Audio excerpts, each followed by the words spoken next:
안녕하세요. 성경 읽는 시간입니다. 네, 오늘은 전도서죠. 1장부터 3장의 말씀까지 보도록 하겠습니다. 네, 과연 전도서 무슨 내용이 있을지 저는 전혀 모르겠더라고요. 아는 내용도 없고 정보도 없습니다. 네, 과연 저는 좀 전도에 관한 얘기가 아닐까 예상은 해보지만 또 모르잖아요. 그래서 오늘 전도서 1장부터 같이 한번 보도록 하겠습니다.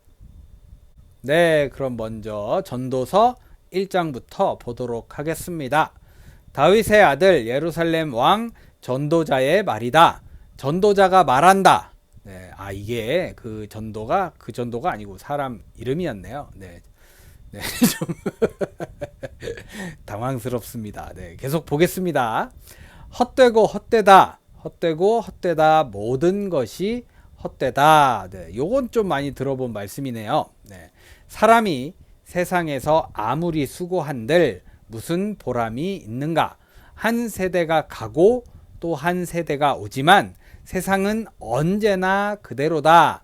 해는 여전히 뜨고 또 여전히 져서 제자리로 돌아가며 거기에서 다시 떠오른다.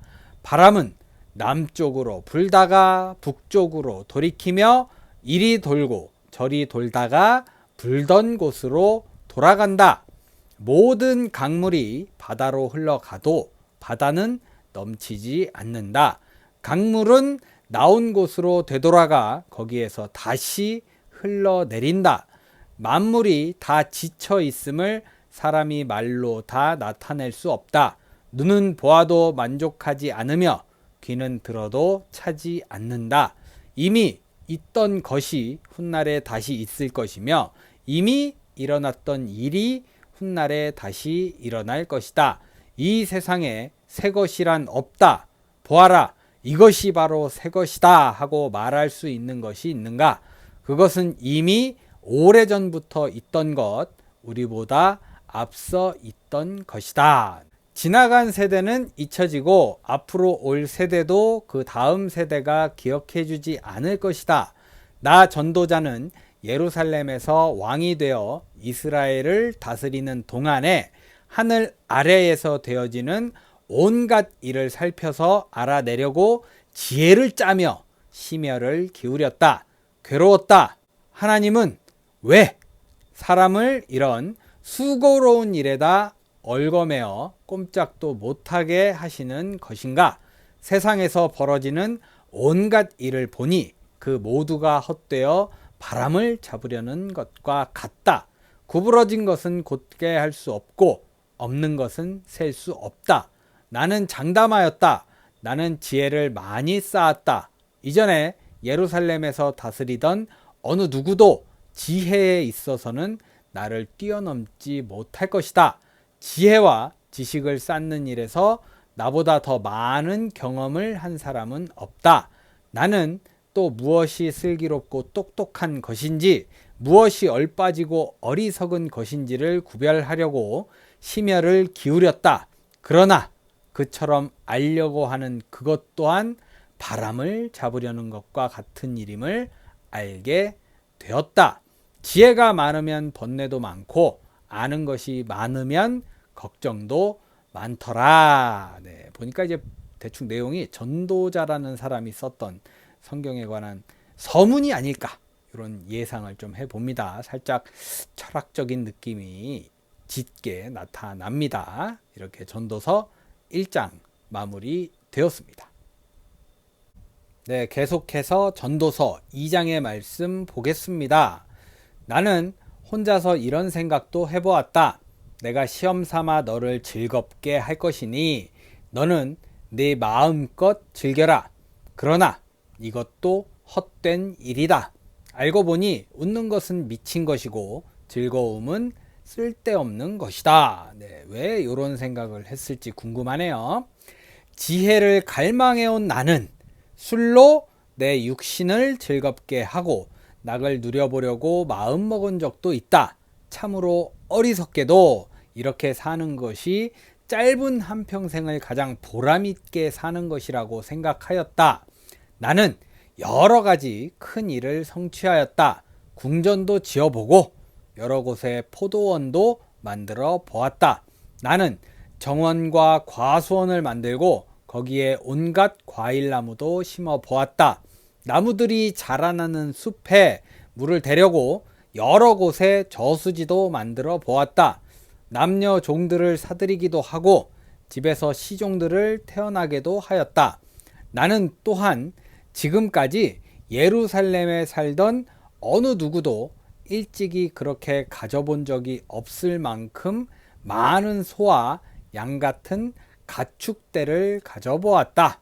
은과 금, 임금들이 가지고 있던 여러 나라의 보물도 모아 보았으며 남녀 가수들도 거느려 보았고 남자들이 좋아하는 처첩도 많이 거느려 보았다. 드디어 나는 일찍이 예루살렘에 살던 어느 누구보다도 더 큰 세력을 가진 사람이 되었다. 지혜가 늘 내 곁에서 나를 깨우쳐 주었다. 원하던 것을 나는 다 얻었다. 누리고 싶은 낙은 무엇이든 삼가지 않았다. 나는 하는 일마다 다 자랑스러웠다. 이것은 내가 수고하여 얻은 나의 몫인 셈이었다. 네, 뭔가 살짝 짜증나는 느낌이 있는데 기분 탓이겠죠. 그러나 내 손으로 성취한 모든 일과 이루려고 애쓴 나의 수고를 돌이켜 보니 참으로 세상 모든 것이 헛되고 바람을 잡으려는 것과 같고 아무런 보람도 없는 것이었다. 임금 자리를 이어받은 사람이 무엇을 할 수 있는가? 기껏해야 앞서 다스리던 왕이 이미 하던 일 뿐이다. 무엇이 슬기로운 일이며 무엇이 얼빠지고 어리석은 일인지 알려고 애를 써보기도 하였다. 빛이 어둠보다 낫듯이 슬기로움이 어리석음보다 더 낫다는 것. 슬기로운 사람은 제 앞을 보지만 어리석은 사람은 어둠 속에서 헤맨다는 것. 이런 것은 벌써부터 알고 있다. 지혜 있는 사람에게나 어리석은 사람에게나 똑같은 운명이 똑같이 닥친다는 것도 알고 있다. 그래서 나는 스스로 물었다. 어리석은 사람이 겪을 운명을 나도 겪을 터인데 무엇을 더 바라고 왜 내가 지혜를 더 얻으려고 애썼는가? 그리고 나 스스로 대답하였다. 지혜를 얻으려는 일도 헛되다. 모든 것이 다 헛되다고 얘기하네요. 사람이 지혜가 있다고 해서 오래 기억되는 것도 아니다. 지혜가 있다고 해도 어리석은 사람과 함께 사람들의 기억에서 영원히 사라져 버린다. 슬기로운 사람도 죽고 어리석은 사람도 죽는다. 그러니 산다는 것이 다 덧없는 것이다. 인생살이에 얽힌 일들이 나에게는 괴로움일 뿐이다. 모든 것이 바람을 잡으려는 것처럼 헛될 뿐이다. 세상에서 내가 수고하여 이루어 놓은 모든 것을 내 뒤에 올 사람에게 물려줄 일을 생각하면 억울하기 그지없다. 뒤에 올 그 사람이 슬기로운 사람일지 어리석은 사람일지 누가 안단 말인가? 그러면서도 세상에서 내가 수고를 마다하지 않고 지혜를 다해서 이루어 놓은 모든 것을 그에게 물려주어서 맡겨야 하다니 이 수고도 헛되다.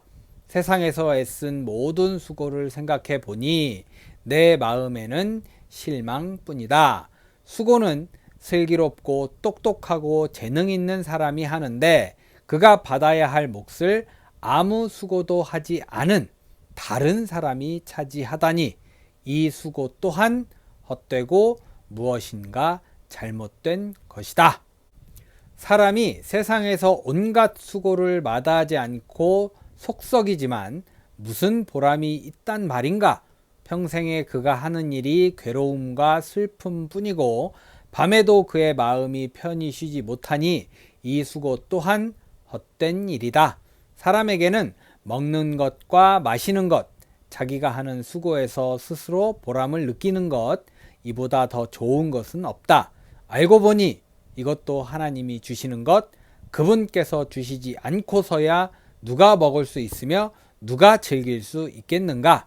하나님이 마음에 드는 사람에게는 슬기와 지식과 기쁨을 주시고 눈 밖에 난 죄인에게는 모아서 쌓는 수고를 시켜서 그 모은 재산을 하나님 마음에 드는 사람에게 주시니 죄인의 수고도 헛되어서 바람을 잡으려는 것과 같다. 글 쓴 사람이 왕이잖아요. 전도자라는 배부른 소리 한다 라는 생각이 자꾸 들어요. 제가 삐딱하게 놓고 읽어서 그런지 모르겠지만 저는 좀 마음적으로 이렇게 좋다 이런 느낌이 전혀 없네요. 이렇게 전도서 2장이 마무리되었습니다. 네, 끝으로 전도서 3장의 말씀 보겠습니다. 모든 일에는 다 때가 있다.